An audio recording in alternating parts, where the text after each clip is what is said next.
Bonjour à tous, dans la série J'accueille les oiseaux à la maison, on va parler de couchage aujourd'hui pour les oiseaux.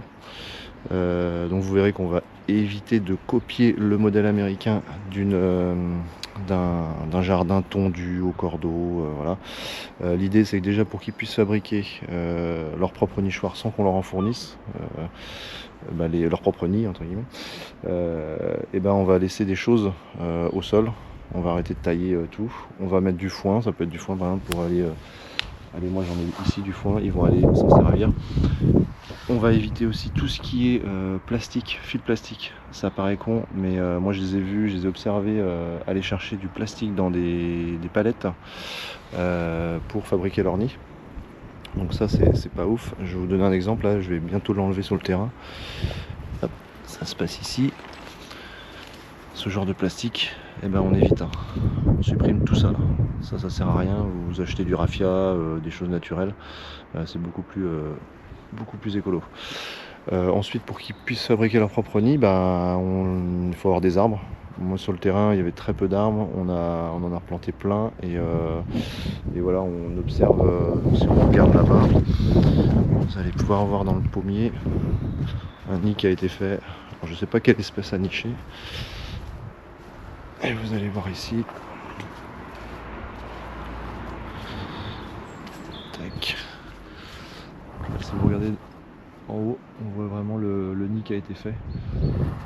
Donc ça je l'ai découvert quand l'hiver est arrivé en fait, même à l'automne quand les feuilles tombent.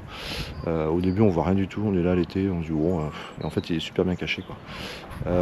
Donc moi sur le terrain, sur les nichoirs que je fabrique, j'en ai à peu près 6. Là on peut en voir un qui est fait en terre avec de la chaux aussi et du noisetier. Il est bien planqué, donc il n'a jamais été encore occupé celui-là. Je vous en montre un qui a été occupé et je vais vous expliquer pourquoi à mon sens il est plus occupé que les autres. Parce que j'ai constaté, là ça fait 3 ans qu'on a déniché tous les ans en fait de mésanges.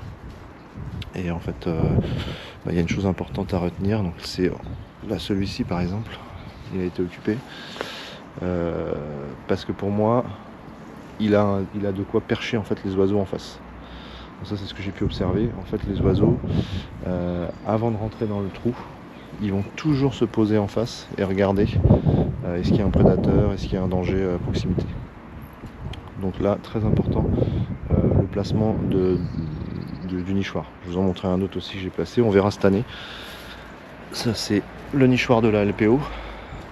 Donc là celui-ci, là, il est placé juste depuis cette année, donc on va voir ce que ça donne. En face on a le mimosa. J'espère que voilà, ça peut leur plaire, le fait de se poser sur les branches du mimosa, de pouvoir observer et de venir. Bien sûr aucun accès aux prédateurs.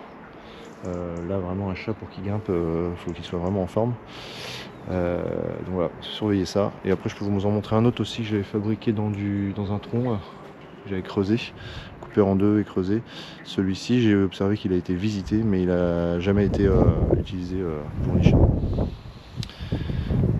Donc voilà le petit point sur le couchage des oiseaux. Moi c'est principalement des nichoirs pour les mésanges. Il y en a une qui vient de passer juste là, qui est dans le mirabellier. Je sais pas si vous la verrez à la caméra. Voilà, et après on peut en faire d'autres, des plus gros. J'ai commencé à travailler le sujet, je vous en ferai peut-être une vidéo. Allez, à la prochaine.